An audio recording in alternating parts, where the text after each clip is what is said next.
Then I looked, and there before me was the Lamb, standing on Mount Zion, and with him 144,000 who had his name and his Father's name written on their foreheads. And I heard a sound from heaven like the roar of rushing waters and like a loud peal of thunder. The sound I heard was like that of harpists playing their harps. And they sang a new song before the throne and before the 4 living creatures and the elders. No one could learn the song except the 144,000 who had been redeemed from the earth. These are those who did not defile themselves with women, for they remain virgins. They follow the Lamb wherever he goes. They were purchased from among the human race and offered as firstfruits to God and the Lamb. No lie was found in their mouths. They are blameless. Then I saw another angel flying in midair. The angel had the eternal gospel to proclaim to those who live on the earth, to every nation, tribe, language, and people. The angel said in a loud voice, "Fear God and give him glory, because the hour of his judgment has come. Worship him who made the heavens, the earth, the sea, and the springs of water." A second angel followed and said, Fallen, fallen is Babylon the Great, which made all the nations drink the maddening wine of her adulteries.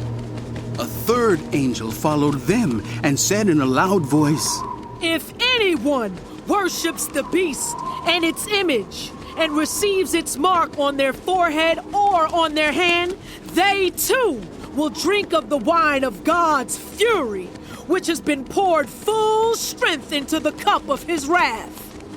They will be tormented with burning sulfur in the presence of the holy angels and of the Lamb.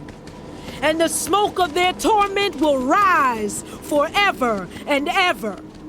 There will be no rest, day or night, for those who worship the beast and its image, or for anyone who receives the mark of its name."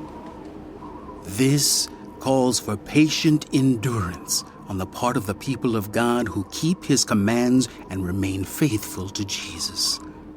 Then I heard a voice from heaven say, "Write, blessed are the dead who die in the Lord from now on."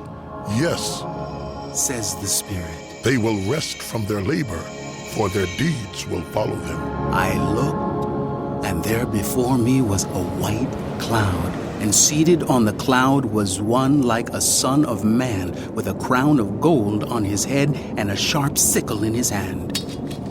Then another angel came out of the temple and called in a loud voice to him who was sitting on the cloud, "Take your sickle and reap, because the time to reap has come, for the harvest of the earth is ripe."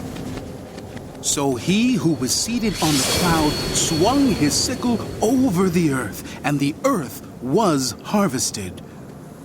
Another angel came out of the temple in heaven, and he too had a sharp sickle.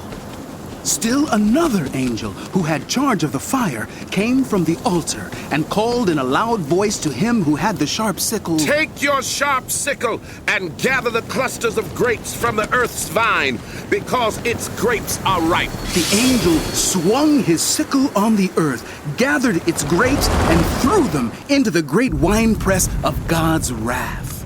They were trampled in the winepress outside the city, and blood flowed out of the press, rising as high as the horses' bridles for a distance of 1,600 stadia.